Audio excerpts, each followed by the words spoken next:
এখানে যে অঙ্কটি দেখতে পাচ্ছ তোমরা, এই টাইপের অঙ্ক বহুবার পরীক্ষা দিয়েছে, তাই ঠিক 2 সেকেন্ডের উত্তর কিভাবে বার করতে হয় সেটা আমি আপনাদেরকে দেখাই। তো এখানে আছে 12টি পেন্সিলের ক্রয় মূল্য 10টি পেন্সিলের বিক্রয় মূল্যের সমান।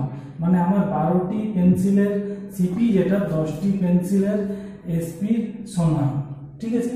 তার মানে আমি যদি 12টি কিনে 10টির দামে বিক্রি করি তাহলে আমার লাভ কটা হচ্ছে? 2টি পেন। 2টি পেন আমার লাভ করছি কটির উপর? কটি সেলিং করছি? 10টির উপর। তাহলে আমার 100তে কত? 10 গুণে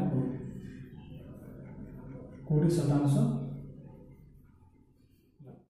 ঠিক এই টাইপের যদি অঙ্ক থাকে, বেশি কিছু ভাবনা চিন্তা নয়, জাস্ট ফর্মুলা দাও, অঙ্কটা করে দাও মাত্র 2 সেকেন্ডে।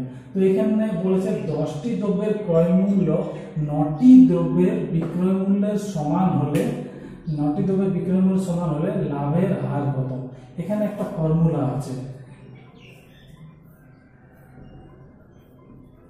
ক্রয় মূল্য বিয়োগ বিক্রয় মূল্য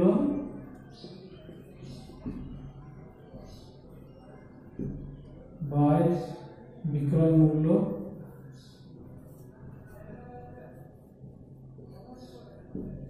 ইন্টু 100। সেম ফর্মুলা, এখানে কিচ্ছু ভাবা নেই, এখানে জাস্ট সংখ্যা বসা। ক্রয় মূল্য 10 মাইনাস 9 বাই 9 ইন্টু 100 সমান সমান 1 বাই 9 ইন্টু 100। অ্যান্সার হবে 11.9। যে কোনো পরীক্ষার জন্য। তো চলো এখানে বলছে 6টি কলার ক্রয় মূল্য, 6টি কলার ক্রয় মূল্য হচ্ছে 5 টাকা এবং 5টি কলার বিক্রয় মূল্য হচ্ছে 6 টাকা। এটার আমার সবকটা জিজ্ঞাসা করেছে কত লাভ হচ্ছে। তো আমি প্রথমত এদের সাথে এখানে গুণ করে দেবো। আমার লাভ হচ্ছে এখানে 36 টাকা, আমি বিক্রি করেছি ক টাকা? 25 টাকা। 25 টাকা বিক্রি করে 36 টাকা লাভ করেছি। আমি ক টাকা লাভ করেছি? 11 টাকা লাভ করেছি। কার উপরে? সবসময় ক্রয় মূল্যের উপরে 25, এবং শতকরা যেহেতু চেয়েছে আমাকে শতকরা দিতে হবে। এবার এটা আমি যদি কাটাকাটি করি তাহলে আমার উত্তর হবে, এটা হচ্ছে আমার লাভের অঙ্কটি করাচ্ছি। এই অঙ্কটি খুবই গুরুত্বপূর্ণ যে কোনো পরীক্ষার জন্য। তো চলো দেখা যাক, বলছে যে ক্রয় মূল্য যদি বিক্রয় মূল্যের 25% হয় তবে শতকরা লাভ কত? আমি যদি বিক্রয় মূল্য মানে এই সেলিং প্রাইস আমি যদি 100 টাকা ধরি তাহলে আমার সিপি ক্রয় মূল্য হচ্ছে 25 টাকা। এখানে আমার তাহলে লাভ কত টাকা হচ্ছে? 25 টাকা কিনা 100 টাকায় বিক্রি করছি, লাভ কত হচ্ছে? 75 টাকা। ঠিক বলেছো তোমরা, লাভ হচ্ছে আমার 75 টাকা। লাভ সব সময় ক্রয় মূল্যের উপরেই হয়। লাভ যদি আমার ক্রয় মূল্য 25 ছিল, লাভ 25, এবং শতকরার জন্য আমার সবসময় 100। এটা আমি কাটাকাটি করব।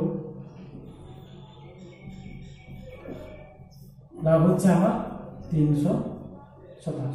যদি তোমাদের কোনো বুঝতে অসুবিধা এখন করানো হবে। এই অঙ্কটি খুবই গুরুত্বপূর্ণ এবং মন দিয়ে তোমরা দেখে নাও, মুখস্থ করে নাও, শিখে নাও, যেমন ভাবে হোক। এখন পর্যন্ত এই অঙ্কটি ফুডেসা ডাব্লিউপি কেপি সব থেকে বেশি অঙ্কটি এসেছে এখন পর্যন্ত। তো চলো অঙ্কটা করা যাক। অঙ্কটি বলছে এ একটি কাজ 10 দিনে, এ একটি কাজ 10 দিনে, এবং বি ওই কাজটি 15 দিনে করতে পারে। 15 দিনে করতে পারে। তাহলে তারা একত্রে কাজটি কত দিনে করবে?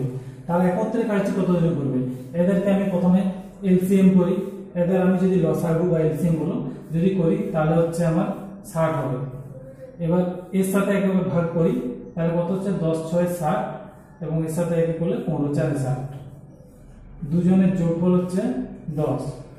আমার কাজ কত আছে? Total work 60।